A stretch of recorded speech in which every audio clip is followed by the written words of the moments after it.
Faut surveiller parce que ça augmente rapidement, je trouve. Émilie Bouchard a constaté depuis un peu plus d'un an l'augmentation du prix des aliments. Et bien nourrir sa famille reste une priorité pour cette mère de 2 enfants en bas âge. Qu'est-ce que vous faites pour pallier à cette augmentation-là? Avez-vous augmenté votre budget? On essaye de ne pas trop augmenter le budget, plus de faire attention. C'est pas toujours évident. Et aussi, il y a des choses qu'on achète moins ou plus du tout parce que comme par exemple certaines viandes. La viande, c'est très cher. Donc, on aimerait bien manger des steaks une fois de temps en temps, mais... Le budget d'Émilie, une centaine de dollars par semaine pour nourrir 2 adultes et 2 enfants. Mais le respecter devient de plus en plus ardu. Émilie, vous avez fait votre liste d'épicerie? Oui. Qu'est-ce qu'il y a dans votre liste? Il y a des fruits, des fraises. J'ai vu que c'était en spécial cette semaine. Il y a des pommes. J'ai besoin de yogourt aussi. Puis de la saucisse italienne. J'ai besoin de pain tranché. Puis j'aimerais faire aussi des tortillas. Donc j'ai besoin du pain tortillas, de la crème sûre, des tomates, les choses pour mettre dedans. Du lait, comme à presque toutes les semaines. Puis d'autres petites choses. Bien, on va la prendre, votre liste, puis on va aller la soumettre à une experte des épiceries à petit prix. Donc, OK. Merci beaucoup. On va revenir avec des nouvelles suggestions.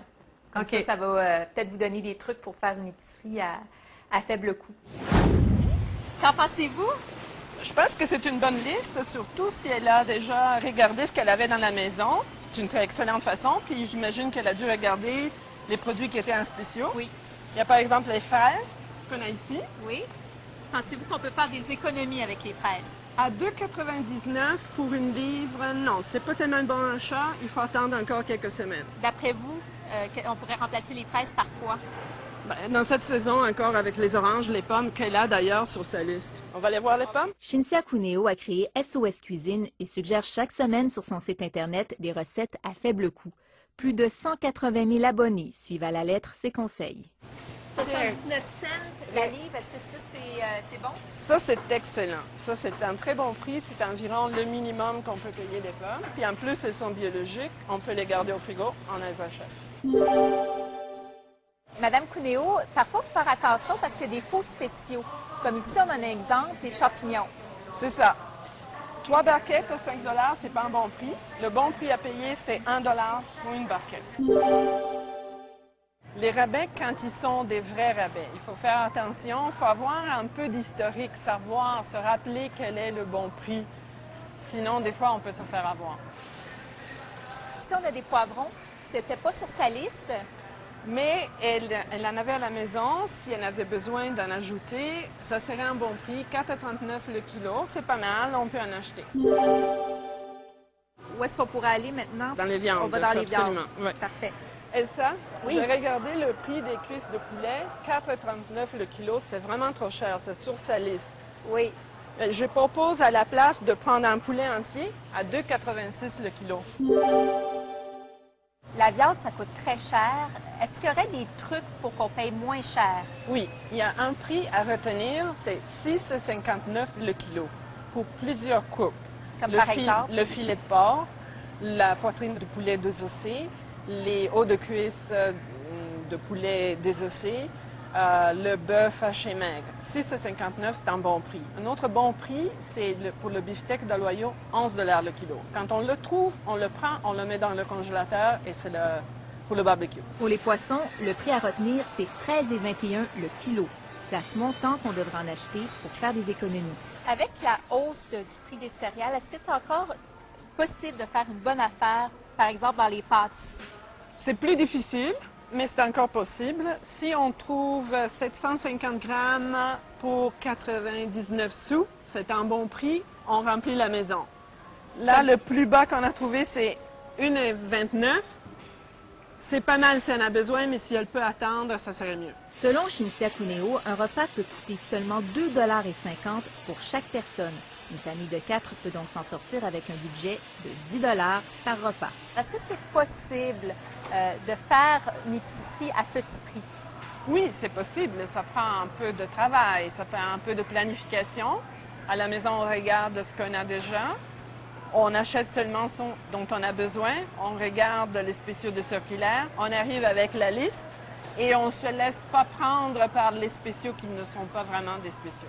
Et est-ce qu'il faut cuisiner plus pour faire des économies? Ben oui, mais c'est un plaisir aussi, puis ça va être un meilleur goût. Est-ce que c'est possible de manger santé à petit prix? Oui, c'est possible. Je vous dirais même que de faire des choix santé, ça va vous coûter souvent moins cher que des choix qui sont moins intéressants d'un point de vue santé. Marie-Josée Leblanc, nutritionniste au Centre de référence en nutrition Extenso, recommande de ne pas acheter de plats cuisinés pour épargner. C'est beaucoup plus abordable d'acheter des pommes de terre nature et de les faire au four à la maison, par exemple, que d'acheter des pommes de terre qui ont été transformées, comme par exemple les croustilles.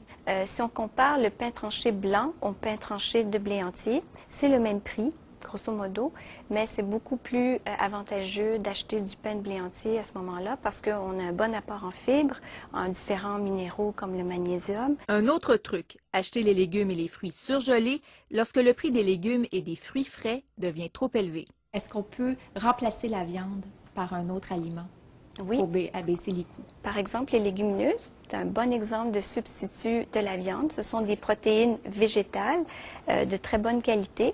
En plus, ça va nous donner un bon apport en fibres, en acide folique, en fer. On peut aussi économiser dans les produits laitiers. Choisissez du lait écrémé plutôt qu'entier et privilégiez les sacs de lait de 4 litres plutôt que les cartons de lait d'1 et de 2 litres. Avec les suggestions que vous avez faites, est-ce qu'Émilie peut faire des économies sur sa liste d'épicerie? Oui, elle peut épargner encore 15 avec les remplacements que nous avons trouvés. Le poulet entier à la place des cuisses de poulet, les oranges à la place des fraises, des pommes pour faire sa compote de pommes au lieu de l'acheter déjà faite. Alors, tout et partout, avec les suggestions qu'elle vous faisait, vous pourriez environ économiser 15 $ sur votre épicerie. Wow, c'est beaucoup.